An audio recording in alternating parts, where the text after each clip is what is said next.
Et on se retrouve aujourd'hui sur le BTC face au dollar encore et toujours et très heureux de le voir évoluer étant donné qu'il ne dessine et uniquement que des patterns de consolidation pour continuer à pumper, donc quelque chose d'extrêmement bullish pour celui-ci. Également, vous le savez, hier on a analysé ensemble plusieurs patterns possibles A, B, C, D, E en triangle comme vous le voyez, ou également des flats ou des zigzags, peu importe, plusieurs patterns qui ont été exprimés ce 15 janvier ici comme on le voit ici. J'ai agrandi l'écran, à ce moment-là on était aux alentours des 38 000 $, on a légèrement chuté, vous le savez, on n'a toujours pas atteint finalement ce rectangle vert qui est à privilégier pour plusieurs patterns, on va en parler bien entendu. Pourquoi ce rectangle vert? Donc ce point d'achat a été indiqué à 32 789 $, d'ailleurs prix toujours pas touché, on va en parler plus précisément, le développement au complet. Et également, vous le savez probablement si vous êtes sur la chaîne depuis un certain temps, on a ouvert un trade ici également aux alentours des, petit rectangle vert ici, 33 000 $. Et pour le montrer, tout se passe pour le moment bien, c'est à dire qu'on a bel et bien été chopé, donc ici une vidéo qui date du, pour montrer que les rétrospectives c'est pas pris au hasard, mais ici le 11 janvier d'année 2021, on va bel et bien chercher plus précisément même là durant cette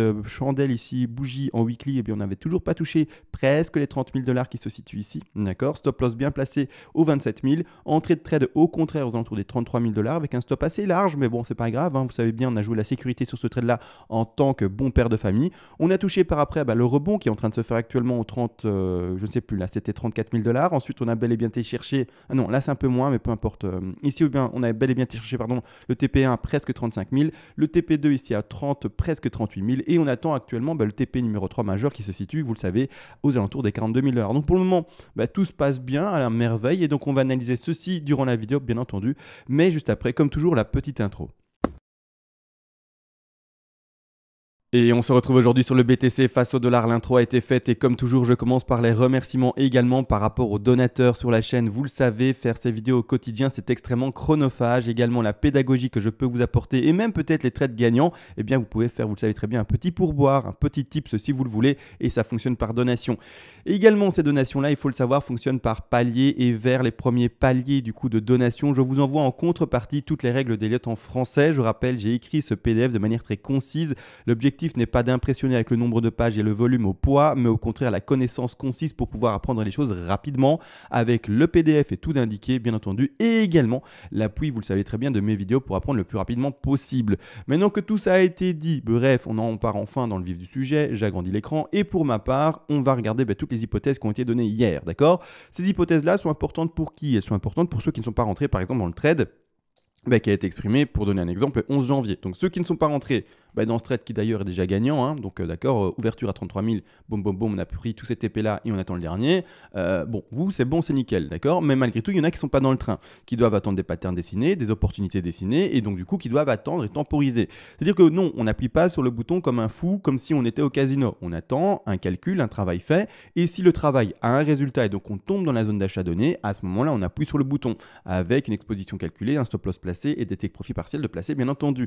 Mais autrement, on attend sa pattern. Ici, clairement, pour le moment, je vous le dis, je temporise et je partirai potentiellement encore dans l'expression ici de cette A, B, C, D, E. D'accord? Une chose est sûre également, c'est que ce rectangle vert, il faut le savoir, je l'ai installé parce que toutes les autres patterns m'indiquent qu'on irait chercher ceci, c'est-à-dire aux alentours des 32 780. Que ce soit une WXY, que ce soit une zigzag, que ce soit peut-être une flat, mais qui n'a pas été indiquée, on le sait très bien, que ce soit peu importe toutes les figures, toutes bien corrèlent par rapport à cet objectif-là, qui sont, vous le savez très bien, les 61,8% de Fibonacci d'extension. Alors là, c'est un peu compliqué, je vais directement dans la théorie, donc du coup, je sais que j'en perds quelques-uns. C'est-à-dire que qu'est-ce que ça veut dire? Ça veut dire que clairement, en fait, cette zone-ci corrèle plutôt, par exemple, imaginez, on fait une A, B, C en zigzag, je vais vous la montrer, bien entendu. Par exemple, une A, une B, et puis après on doit aller chercher une C. En fait, l'objectif théorique à atteindre, ce sont normalement, on se rappelle, et vous le savez probablement, les 61,8% de Fibonacci minimum. Maintenant, c'est-à-dire que quand je prends mon Fibo d'extension, et donc pour les WXY, etc., même zone, d'accord? C'est-à-dire que quand je prends en fait mon Fibonacci d'extension, la zone d'achat se situe bel et bien, on le voit bien ici, donc sur le rectangle vert, aux alentours des prix des 32 775 $. Malgré tout, pour le moment, on ne l'a toujours pas touché. Et on rebondit déjà assez fortement, d'accord? Ça se voit à l'écran, d'accord? Donc ici, si on part sur la spéculation d'une ABC en zigzag ou d'une WXY, et bien clairement on n'a toujours pas trouvé le point d'achat, d'accord? On ferait au contraire quelque chose de très faible qui cherche à peine ces 50% de Fibonacci, c'est-à-dire que si jamais, alors déjà visuellement c'est pas très beau, on va pas se le cacher, visuellement ça ressemble pas à grand chose, d'accord? On est d'accord, donc on a une A assez grande en termes de développement de temps, j'insiste, et au contraire, la C, elle est toute atrophiée, toute petite. Donc ici, clairement, il faudrait normalement que ça ressemble à quelque chose comme suit par exemple. C'est-à-dire que grossièrement, là, si jamais vraiment la C était déjà terminée là, il faut comprendre que le mouvement qui va venir par après est extrêmement boule. D'accord? C'est-à-dire que ça va monter de manière très forte et très impulsive. C'est-à-dire qu'on va exploser les 42 000 et let's go, et let's go, et let's go. Malgré tout, pour ma part, je vois plutôt encore et toujours, je suis désolé, mais une phase de consolidation. C'est-à-dire que non, je ne vais pas du tout favoriser cette ABC par exemple, ou voire même une WXY, hein, c'est le même contexte, hein, c'est le même dessin, hein, sauf que les décomptes dans les sous-vagues sont différents, mais autrement, ceci, W ici, X et puis après Y, hein, qui se situe ici, c'est la même chose, WXY, les mêmes objectifs, et c'est-à-dire que ça ferait une Y très faible, et donc du coup également un pump énorme par derrière. Mais ce n'est pas, vous l'avez compris, ce que je vais favoriser du tout. Donc je vais favoriser quoi? Toujours ce fameux triangle. Alors, une chose sûre également, c'est que je vais parler du retracement de triangle. Et des abonnés, très bien, ils lisent la théorie, ils la prennent à fond, et tant mieux qu'ils me reprennent par rapport à ce que j'oublie parfois d'expliquer en vidéo, et donc c'est tant mieux, donc comme ça, je me reprends, et j'explique plus précisément, et bien certains points par rapport à certaines figures. C'est-à-dire que nous, on a favorisé de toute manière ce niveau d'achat au 32 000 en partant qu'il y avait une WXY possible et également une zigzag et une flat peut-être, mais alors elle aurait dû avoir un double tronqué, c'est un peu compliqué et du coup il faudrait pas refavoriser ce niveau là tout de même, mais donc flat pas possible, excusez-moi, on va pas parler de ça. Mais c'est à dire que ici clairement en fait ce point d'achat a été favorisé par rapport au WXY et également à la zigzag pardon possible. Malgré tout, il faut le savoir, en fait un triangle se travaille non pas avec une extension mais avec un Fibonacci de retracement par rapport à chaque fois sa vague précédente. C'est à dire qu'en fait pour trouver si on est dans un triangle, pardon, la zone d'achat en fait la plus nette entre guillemets, elle n'est pas du tout obligée d'aller la retrouver, hein, soyons clairs, hein, mais la zone entre guillemets la plus nette qui est statistiquement la plus trouvée et la plus touchée, ce sont les 61,8. Actuellement, les 61,8 ils sont ici, d'accord? Malheureusement, on les a pas touchés, d'accord? Donc pour le moment, ça coque également à ce niveau-ci. Donc c'est dommage, clairement, la zone théorique pour un triangle ça aurait été ici, d'accord? Clairement, mais on les a pas touchés. On est au-dessus. Donc pour moi, c'est également assez compliqué de voir ça comme tout simplement un triangle qui est déjà terminé. Maintenant, peut-être, hein, mais dans ce cas-là, je partirais plutôt non pas dans l'expression d'un triangle, parce que le triangle, vraiment, il va ressembler à pas grand-chose. Hein. Vous voyez ce que je veux dire? Il va commencer à être atrophié, il va ressembler à un très drôle de triangle, en fait. Vous voyez ce que je veux dire? Il faut quand même qu'il y ait une certaine harmonie. Alors c'est ça qui est bizarre, c'est que quand on parle d'Elliott Wave, en fait l'Elliott Wave est posé et finalement défini par tout ce qui est pattern harmonique, tout ce qui est finalement les chiffres d'or également, tout ce qui est suite de Fibonacci, ce sont des chiffres d'or, c'est tout ce qu'on peut retrouver dans la nature, entre guillemets, dans ces expressions-ci. C'est-à-dire que le triangle commencerait à avoir un drôle de visage, on va pas se... Après, pourquoi pas, mais un drôle de visage, et moi, la pattern harmonique là, je la vois pas. D'accord? C'est-à-dire que je partirais plutôt dans l'expression en fait, d'une C qui devrait potentiellement continuer à s'exprimer. Peut-être que c'est fini, hein, peut-être que c'est pump, hein, mais tant pis, alors ça veut dire qu'on n'aura pas le train pour ce trade-ci. On n'oublie pas, on n'est pas au casino et on ne veut pas appuyer sur le bouton de manière compulsive. On attend une pattern et si la pattern se dessine comme on l'a entre guillemets prévu, on rentre dans le trade. Si la pattern ne se dessine pas, on laisse aller, on aura d'autres, bien entendu, opportunités. D'accord? Il ne faut pas être, comme dit, au casino. Ça, c'est très important de comprendre. C'est-à-dire que moi, ici, je vais plutôt... comme dit, en fait, favoriser sa continuation. C'est-à-dire que, par exemple, je vais plutôt favoriser le dessin, on le comprendra, d'une WXY, peu importe, une ABC. Hein, les deux patterns, je le rappelle, ont les deux objectifs similaires, donc c'est pour ça que j'insiste. Mais chercher une A, un rebond actuellement de B qui se dessine, et puis après un retracement de C. D'accord? Un retracement de C qui ira rechercher ses objectifs baissiers également. D'accord? Maintenant, vis-à-vis de cela, pour soit s'arrêter là, il faut comprendre une C assez faible. D'accord? En partant du principe que maintenant, on a peut-être trouvé un top. Alors attention, je le pose pour montrer un scénario et un travail pédagogique. Je ne dis pas que le top est trouvé là maintenant par rapport à cette petite bougie-là et qu'on va maintenant dessiner la C. On attend, on temporise. Quand les choses s'expriment, on pose notre B réellement et puis après on donne un objectif de C. C'est-à-dire qu'on veut attendre des bougies rouges consécutives assez importantes pour dire ok, on a trouvé un sommet de B. Tant qu'on n'a pas ça et qu'on n'a qu'une bougie verte, on ne le pose pas de manière trop prématurée et de manière trop certaine et trop sûre. D'accord? Ce n'est pas le cas. Là, c'est pédagogique et je vous montre par rapport à ce travail de B. C'est-à-dire que pour le moment, si par exemple ça c'était le top et qu'on partirait sur l'expression d'une A, B et C, on regarde bel et bien le rebond. On va chercher actuellement les 61,8. D'ailleurs, 61,8 très propre et très clean d'ailleurs pour un sommet de B. Comme ça, vous le savez tout de même. C'est-à-dire qu'à partir de ce moment, en partant du principe qu'on est sur un top à 61,8, l'objectif de C et tous les objectifs de C minimum. C'est-à-dire que on va pouvoir s'appuyer sur la sous-vague potentielle pour trouver bien le niveau de rachat, entre guillemets, avec un appui supplémentaire. C'est-à-dire que les niveaux d'achat seront, alors, les 61,8, mais ça nous ferait un double bottom C'est un peu compliqué et surtout que les objectifs d'une triangle devraient chercher légèrement plus bas. Donc, je m'attends tout de même au moins à une petite extension pour aller chercher ceci. D'accord? Ça ferait tout de même un triangle assez bizarre, non? Ah non, quoique là, ça commence à aller un peu mieux dans son développement. C'est-à-dire que tout de même, également, le deuxième objectif baissier de s'affaire-ci serait d'aller chercher les 100% de Fibonacci. D'accord? Les 100% se retrouvent de manière assez basse. Ce sont déjà les 32 000 $. Alors, je rappelle également, donc ici, un deuxième point d'achat potentiel. D'accord? Si on dessine bel et bien ce triangle, hein, d'accord, dans cette pattern-ci. Maintenant, ça ferait peut-être également une WXY, hein, ou surtout une WXY, ou voire même, comme ça on est complet, voire même potentiellement une ending diagonale. Donc on offrait la 1, le rebond de 2, on irait chercher une 3, un rebond de 4, et puis après une 5, d'accord? Ending diagonale. Donc je vais la dessiner comme ça, tout le monde la voit. Pour ceux qui seraient par exemple en ABC avec une fin, pas en zigzag, mais du coup une ABC en zigzag avec une fin en impulsive, donc du coup plus impulsif ici, mais en ending diagonale. 1, 2, 3, 4 et 5, d'accord? Ceux qui ne savent pas ce que je dessine, c'est une ending diagonale. Google Images est là pour vous aider. Vous tapez ça sur YouTube. YouTube non, mais vous tapez ça sur Google, comme je le dis, et vous aurez bien l'expression, cette ending diagonale pour la réponse de la 4 transperce le sommet de 1. D'accord? C'est tout à fait possible, tout à fait normal. C'est-à-dire qu'on peut également faire ceci, et ceci, du coup, développerait quel travail et quel pattern qui pourrait se dessiner. On va regarder ça ensemble. Bien entendu, je vais le mettre en mineur ici. En mineur, j'avais dit. Hop, ici, de cette manière. Je le mets un peu plus fin, comme ça on voit que c'est les sous-degrés et les sous-vagues.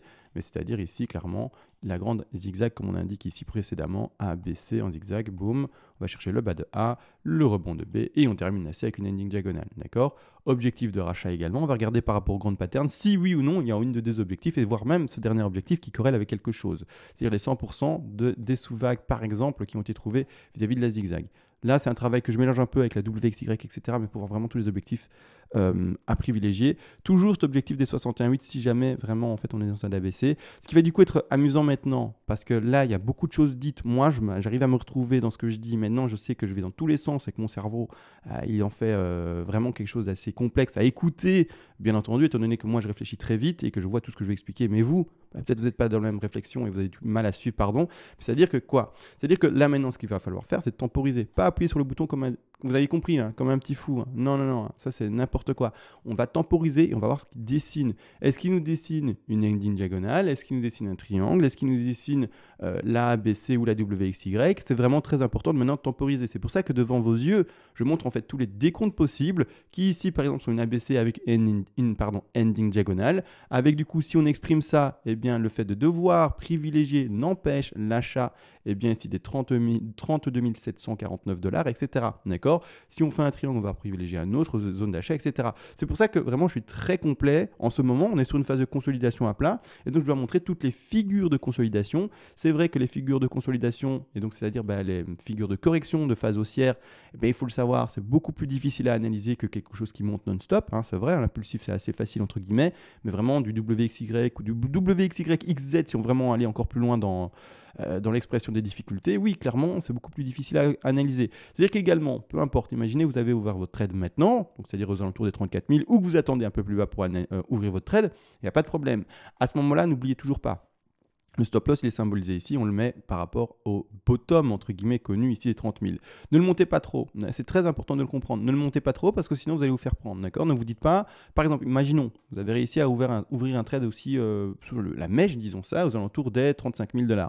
Nickel pour vous, mais ne vous dites pas, ça y est, le bottom est connu, je vais monter, d'accord? Je retire ceci pour avoir plus de visibilité.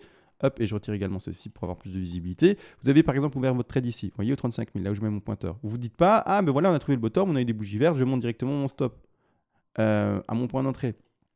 Chasse au stop et vous êtes terminé, d'accord? Chasse au stop, c'est très régulier, très connu, et il n'y a pas de problème avec ça. Donc ici, clairement, faites attention à quoi? Faites attention à ce mouvement-là, qui va compléter peut-être une figure qui est plus grande, qui va compléter une consolidation pour enfin s'extraire vers le haut qui est plus grande, d'accord? Donc faites attention, c'est très important. Donc là maintenant, entre guillemets, temporisons. Ceux qui sont rentrés sur le trade, restez très défensifs sur votre position, et c'est la même chose, et je le reprécise, pour ceux qui sont en trade depuis plus longtemps par rapport à ce plan-ci. Le stop, attention, il a été placé actuellement aux 33 000 $. C'est son point d'entrée et c'est un autre trade, d'accord? On comprend bien qu'on ne ouvre pas le même trade et donc les contextes sont différents. Ici, le point, donc c'est-à-dire le stop loss, est bel et bien rentré avec votre point d'entrée aux alentours des 33 121 $. Parce qu'on a déjà pris le TP de sécu, on a déjà pris le TP1, on a déjà pris le TP2 et on attend actuellement le TP3. Pardon. Donc, c'est-à-dire que c'est un autre trade. Si on se fait sortir de trade, bah, c'est pas grave, on laissera faire la pattern et on rentrera dans un nouveau, d'accord?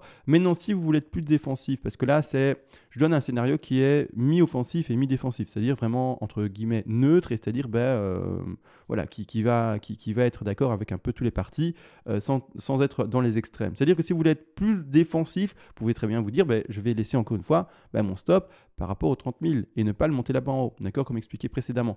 Là, par contre, je pense que j'ai tout dit par rapport à la tenue des trades. C'est-à-dire que là, maintenant, on n'a toujours pas, en tout cas vis-à-vis des plans que j'ai montrés ouverts de trade, on n'a pas touché les 61,8, que ce soit d'un triangle ou les 61,8 d'une WXY ou voire même d'une zigzag. Donc, pour le moment, aucun point d'achat. Donc, on attend qu'il y ait toujours le retracement baissier. Si le retracement baissier ne se fait pas, on doit s'attendre, vous l'avez entendu, à un pump très fort. Et tant pis si on n'est pas dans le train. On attend le plan statistique le plus probable qui va se répéter, ou s'il ne se répète pas, et donc s'il ne se produit pas à l'écran, on ne rentre pas dans le trade, et on attendra d'autres opportunités. Pour le moment, de toute manière, le message à entendre, c'est quoi? C'est que les statistiques ne sont toujours pas atteintes, on attend une consolidation plus longue pour rentrer dans le train. D'accord? Et toujours stop loss, attention, dans ce nouveau trade, il faudra vraiment le laisser de manière très exposé entre guillemets ici aux alentours des 30 119 $. Je mettrai également les TP par rapport à ces petits trades là quand on aura entre guillemets réussi à rentrer dans le train, c'est-à-dire quand on aura touché des zones statistiques touchées pour ouvrir le trade. Tant qu'on ne les a pas touchées, pour ma part, je ne vais pas m'amuser à mettre les TP d'un trade qui n'est pas encore ouvert, d'accord? De toute manière, vous-même, si vous faites du trade, je suppose que vous savez mettre des TP par vous-même. Ce n'est pas du copy trading et j'invite vraiment à ne pas en faire. Le copy trading, c'est finalement ce qu'il y a de plus idiot, d'accord, à faire. Et désolé si vous en faites, du coup, je vous ai malheureusement traité de, vous avez compris quoi. Mais c'est pas méchant, il faut juste comprendre que vous devez être responsable de vos actions et pas vous dédouaner de cela et vous appuyer sur les actions de quelqu'un d'autre. Non, et la réflexion de quelqu'un d'autre. Toute action financière par rapport à vos fonds doit être prise par rapport à votre, finalement, développement intellectuel et non pas celui d'un autre. Autrement, ce qui va se faire et se passer surtout, c'est que par exemple un jour, je vais me tromper de trade, je vais montrer un trade qui est perdant et à ce moment-là, vous allez vous dédouaner émotionnellement et vous énerver sur moi. Mais ce n'est pas l'objectif, c'est votre fonds, c'est votre argent, d'accord? Et donc, c'est à vous de comprendre ce que vous faites avec celui-là. Donc, si vous n'avez pas ces capacités de travailler vous-même le graphique, de prendre vous-même vos décisions, il y a un petit couac quelque part. Donc voilà, c'est pour ça que de toute façon, c'est pas très important que je mette ou pas maintenant du coup les TP. Vous pouvez le faire normalement par vous-même. Maintenant que tout a été dit, et de toute façon on verra ça peut-être ce soir s'il se passe quelque chose ou quoi, mais malgré tout, je vous le dis, on est samedi, pardon, on commence le week-end. Et sachez une chose, je l'ai remarqué et vous devez sûrement également le remarquer, mais pratiquement tous les week-ends, c'est très rare qu'il y ait de la volatilité sur le cours. La plupart du temps, le week-end, il se passe rien. Donc c'est pour ça que pour moi, let's go en triangle par exemple. Pas de problème, on est le week-end, je vous avoue. On peut s'amuser à regarder tous les week-ends ce qui s'est passé. Le week-end, on s'ennuie, on s'ennuie ferme et on n'a rien à faire. Donc voilà. Bon, peu importe, laissons le cours consolider. Il n'y a pas grand-chose à maintenant expliquer de plus. J'ai été très pédagogique par rapport au sous-vague et au décompte potentiel. Mais donc voilà, ne vous attendez pas forcément à un pump des enfers maintenant parce que statistiquement, ce n'est pas normalement ce qui doit se passer. D'accord? Sur ce, on se laisse et on se retrouve à plus tard.